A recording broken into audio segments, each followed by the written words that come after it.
What's up everyone, welcome back to the channel this week. Thank you for joining me again. Hope you guys enjoyed last week's video, ultrasound some Crebos and whatnot.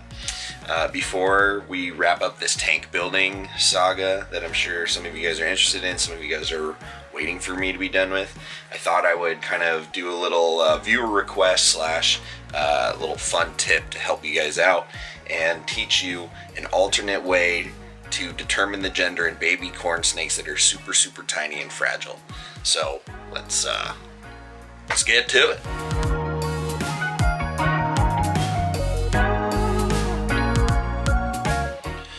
Alright, so to help me demonstrate, I'm going to use this beautiful but very teeny tiny baby corn snake, because this is the subject of today's video. So this is a little anery motley produced by my good friend Manny Salazar of SoCal Colubrids. And lately, getting into corn snakes, I've been experimenting with trying to sex these guys without wanting to hurt them. Obviously, they're so tiny. So determining gender in baby snakes can be a little bit intimidating. And I was listening to my friends on the Herpetoculture podcast talk with Dr. Benson Morrill about the Rare Genetics Inc. shed testing that they do, which is fantastic and applicable in a lot of ways. And they were referencing at one point how difficult it is to pop baby corn snakes, and I couldn't agree more, because yeah, they are very tiny, they are very fragile. So for those of you who don't know, popping is the method of manually everting reproductive organs, and it seems like there's a pretty easy way to hurt the animal if you don't do it right. So in my exploration and getting into corn snakes, I found out that much like boas, you can palpate and sex baby corn snakes just by doing this. Now you gotta know what you're feeling. Bink bink. You can feel hemipenes spring back into place in a little baby corn snake. Obviously I'm not going to be able to capture that on video because I'm feeling it with my fingers, but I will link a video right here. I'll put a card for an old video I did because this is actually how I determine gender in Brazilian rainbow boas as well. So females, obviously you won't feel anything spring back into place. Males, if you put the right amount of pressure, you'll feel just two little tissue pops, like something kind of got stretched and sprung back into place. That would be the male's reproductive organs, his hemipenes. So that's a little, hopefully a helpful tip on how you can sex baby corn snakes without stressing yourself out about potentially hurting them, removing that risk of potentially hurting them, and yeah, making it a little bit easier. Now, of course, if you don't want to do that, please contact Rare Genetics Inc. Dr. Benson Morrill can literally determine gender based on shed skin. So,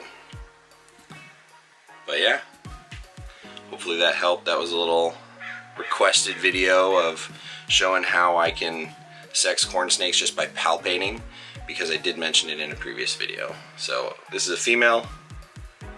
Nothing springs back into place. This is a beautiful Miami corn who just shed. She's amazing. She's a little feisty though, but that's okay. I like them feisty.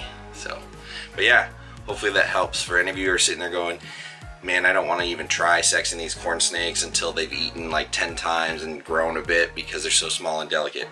I feel you. I don't blame you. But hopefully that helps, makes it so you can be a little more confident in the gender of the offspring that you're selling or giving away or passing off. And yeah, fun little skill to have anyway. So practice it on any snake. You might be surprised on what you learn. So hope that helps. Alright, so as you can tell, I spared you from another coat viewing. This last layer was the 5th and final layer, and I added a bunch of red ochre natural pigment to give it sort of that Australian red sand look. Next step is going to be sort of blending in this excavator clay to finish off the ground and kind of mold it all together. I may or may not add some of this white sand. We'll see.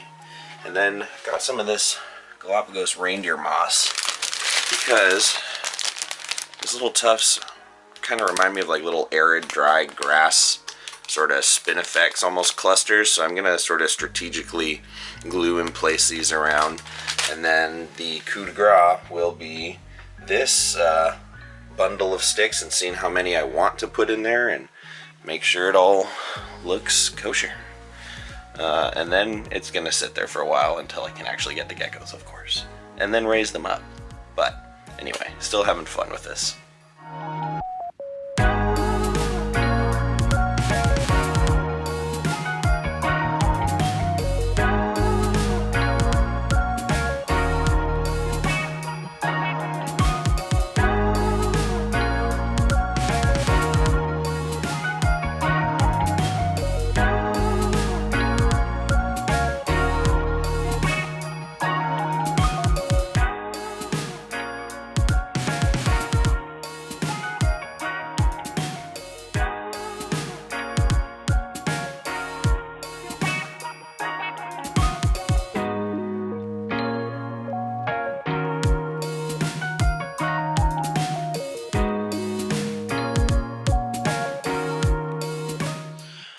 Alright, so I think it looks pretty good.